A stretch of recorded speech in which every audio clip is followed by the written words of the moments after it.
नमस्कार दोस्तों, क्या राजस्थान की भाजपा सरकार पर कोई नया संकट आने वाला है? अब आप कहेंगे बहुमत वाली सरकार पर अचानक ऐसे संकट वाली क्या बात हो गई? दरअसल संकट वाली बात यह है कि भाजपा सरकार राजस्थान में बहुमत के साथ राज तो कर रही है, लेकिन आंतरिक तौर पर भाजपा के अंदर जो कुछ भी चल रहा है, बहुत सारी कशमकश हैं, उसे लेकर समझा जा सकता है राजनीतिक प्रेक्षकों की ओर से कोशिश की जा रही है। दरअसल शुरुआत वहां से करें कि जब डॉक्टर किरोड़ी लाल मीणा ने लोकसभा चुनाव के परिणामों के बाद में इस्तीफा दे दिया। खैर, जब उन्होंने कहा था कि यदि 7 सीटें जो प्रधानमंत्री ने मुझे पर्ची में बताई है उनमें से एक भी हार गई तो मैं इस्तीफा दे दूंगा, और उन्होंने उसका पालन करते हुए इस्तीफा दे दिया, वहां तक तो ठीक है। लेकिन अब भाजपा के प्रदेश अध्यक्ष ने भी इस्तीफे की पेशकश कर दी है। वैसे तो कहा यह जा रहा है कि विधानसभा चुनाव के बाद ही सीपी जोशी ने अपने इस्तीफे की पेशकश कर दी थी, लेकिन भाजपा आलाकमान ने कहा था कि वे पद पर बने रहें। उसके बाद में जब लोकसभा चुनाव हुए उससे पहले भी सीपी जोशी ने इस्तीफे की पेशकश की, और इसलिए की कि मैं खुद लोकसभा चुनाव लड़ूंगा चित्तौड़गढ़ से, पूरे प्रदेश में प्रचार नहीं कर पाऊंगा, इसलिए मेरा इस्तीफा लिया जाना चाहिए। लेकिन आलाकमान ने कहा नहीं, आप प्रदेशाध्यक्ष के रूप में ही चुनाव लड़िए। उसके बाद लोकसभा चुनाव का परिणाम आया और 25-0 से जीतने की बात करने वाली भाजपा 11 सीटें हार गई। उसके बाद फिर सीपी जोशी ने अब इस्तीफे की पेशकश की है। अब कहा जा रहा है कि उनका इस्तीफा निश्चित तौर पे मंजूर हो जाएगा और बहुत जल्द राजस्थान में भाजपा को प्रदेश अध्यक्ष मिलने वाला है। और प्रदेश अध्यक्ष मिलने के बाद में नए जो 5 लोग विधानसभा के उपचुनाव होने हैं, नए प्रदेशाध्यक्ष के नेतृत्व में होंगे।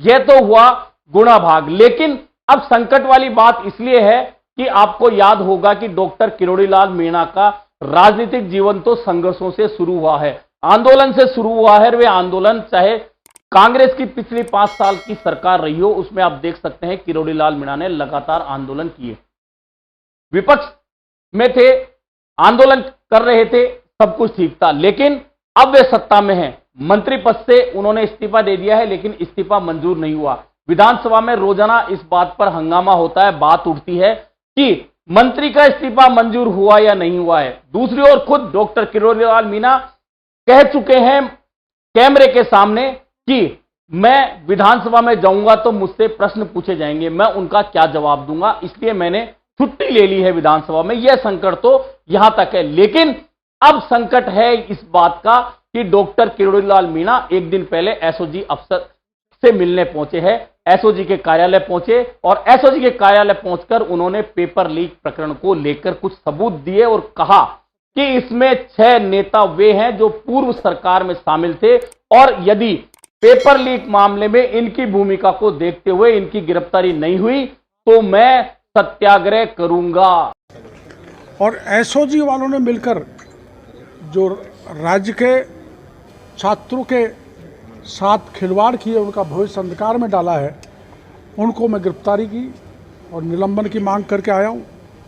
या तो उनको गिरफ्तार करें, उनको गिरफ्तार करके पूछें कौन कौन बड़े नेताओं ने उनको फ़ोन किया, किस किस को नौकरी लगवाई, किस किस को बचाया, वरना मैं बाद में सत्याग्रह करूँगा और यहीं करूँगा। दरअसल संकट शुरू होता है यहां से। अब उन्होंने सबूत किसके खिलाफ दिए हैं यह तो डॉक्टर किरोड़ी लाल मीणा जानते हैं या एसओजी के अधिकारी जानते हैं, लेकिन उन्होंने मीडिया के सामने आकर जिन लोगों के नाम लिए उनमें किसी नेता का तो नाम नहीं है, लेकिन उनके जरिए किस नेता तक आंच पहुंच सकती है यह बहुत महत्वपूर्ण है, और आंच पहुंचने पर क्या उन नेताओं के खिलाफ वास्तव में भाजपा सरकार कार्रवाई कर सकती है, यह बहुत महत्वपूर्ण है। दरअसल उन्होंने तत्कालीन आरपीएससी चेयरमैन शिव सिंह के खिलाफ बात की है कि शिव सिंह की मिलीभगत है पेपर लीक के मामले में। इसके अलावा उन्होंने वर्तमान जो आरपीएससी चेयरमैन है संजय श्रोत्री है, उनका नाम लिया है कि उनकी मिलीभगत है, गड़बड़ियों में वे कहीं ना कहीं शामिल है।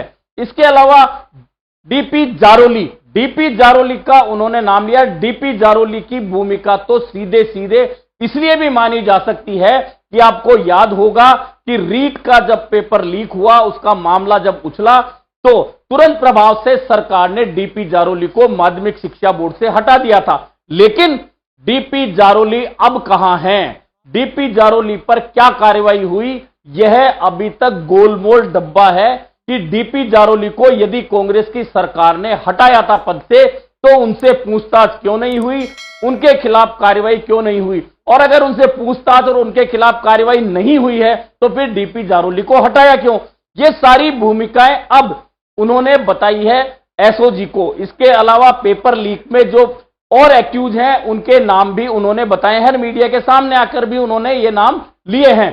लेकिन अब जहां तक 6 नेताओं की बात की जाए कि 6 नेता पूर्व सरकार के शामिल थे, तो सीधे तौर पर तो उन्होंने इसका नाम नहीं लिया, लेकिन संकेत दे दिए, संकेत इस बात के दे दिए कि राजीव गांधी स्टडी सर्किल और उससे जुड़े शिक्षकों के नाम इसमें शामिल थे। यानी कि अगर राजीव गांधी स्टडी सर्किल का नाम, वैसे तो कांग्रेस की सरकार के समय भी राजीव गांधी स्टडी सर्किल का नाम पेपर लीक के प्रकरणों को लेकर लगातार आता रहा, और भरतपुर में जहां बहुत सारे पोस्टर लगे इस बात के लेकर कि यहां पेपर उपलब्ध है, तो कुल मिलाकर माना जा सकता है कि राजीव गांधी स्टडी सर्किल की भूमिका काफी संदिग्ध है। और डीपी जारोली खुद भी राजीव गांधी स्टडी सर्किल से जुड़े रहे, उन्हें हटा तो दिया गया पद से, लेकिन उनके ऊपर कोई कार्रवाई नहीं हुई, पूछताछ नहीं हुई। आज तक डीपी जारोली कहां है किसी को पता नहीं, वे किस पर्दे के पीछे छुपे हुए हैं किसी को पता नहीं। लेकिन बात यह है कि 6 नेता वे कौन कौन थे। तो अब अगर राजीव गांधी स्टडी सर्किल का नाम आता है तो सीधे सीधे 2 नेता राजीव गांधी स्टडी सर्किल से सीधे तौर पर जुड़े हुए थे कांग्रेस सरकार से लेकर जब राजीव गांधी स्टडी सर्किल ने काम किया उससे। तो उसका जो मुख्य 2 नेता हैं उनमें नाम लिया जाए तो पूर्व मुख्यमंत्री अशोक गहलोत सीधे सीधे राजीव गांधी स्टडी सर्किल के हर कार्यक्रम में मौजूद रहते थे।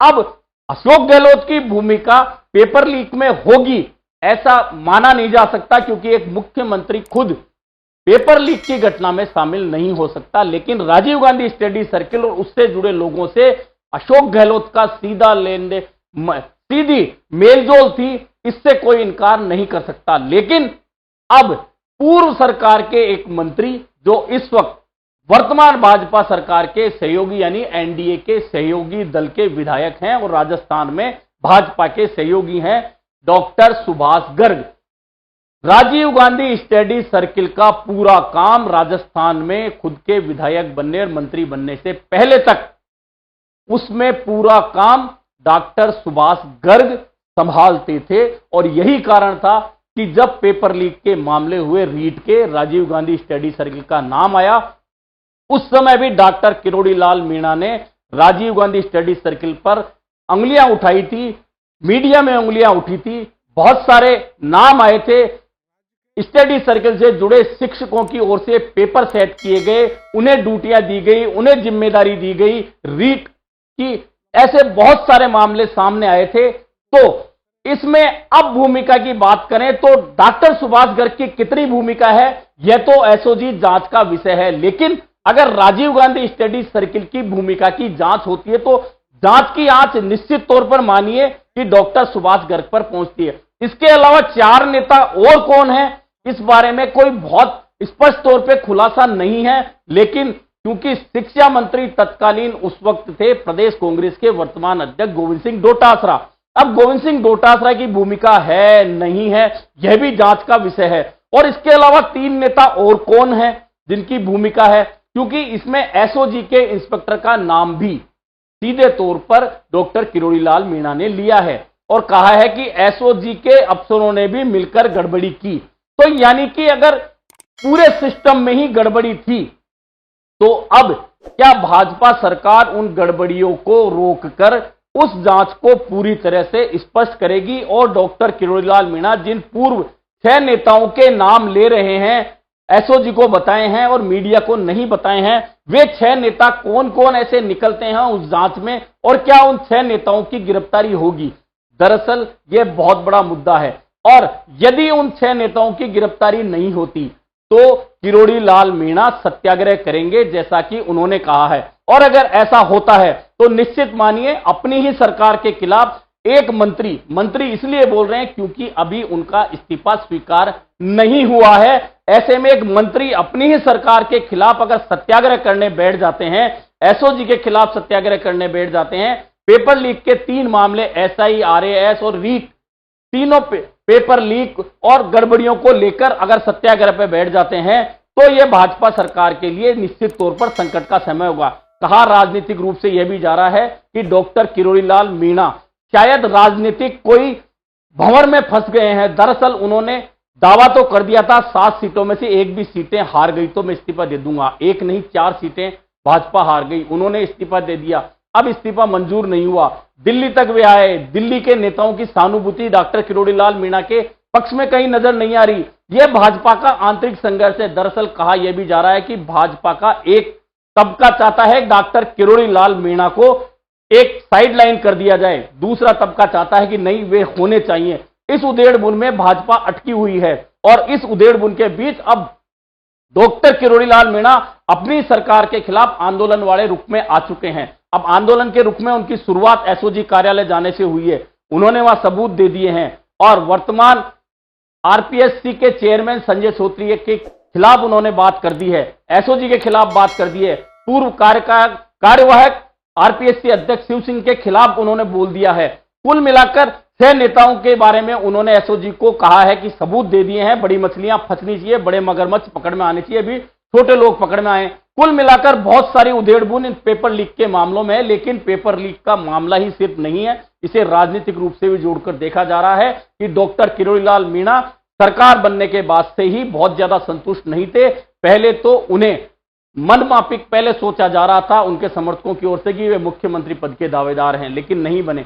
बाद में उन्हें उप मुख्यमंत्री माना जा रहा था, लेकिन वे भी नहीं बन पाए। उसके बाद विभागों के बंटवारे में उन्हें बहुत कमजोर विभाग दिए, विभाग कमजोर ही नहीं दिए, ऐसा कर दिया कि विभागों का बंटवारा भी बहुत छोटा छोटा कर दिया गया। और आपको पता है कि उनका मदन दिलावर के साथ विवाद भी हुआ था ट्रांसफरों को लेकर, लेकिन उस विवाद को तो थाम लिया गया। लेकिन उसके बाद डॉक्टर किरोड़ीलाल मीणा का इस्तीफा हो गया और इस्तीफे के पीछे की राजनीति अलग है, पेपर लीक मामले की राजनीति अलग है।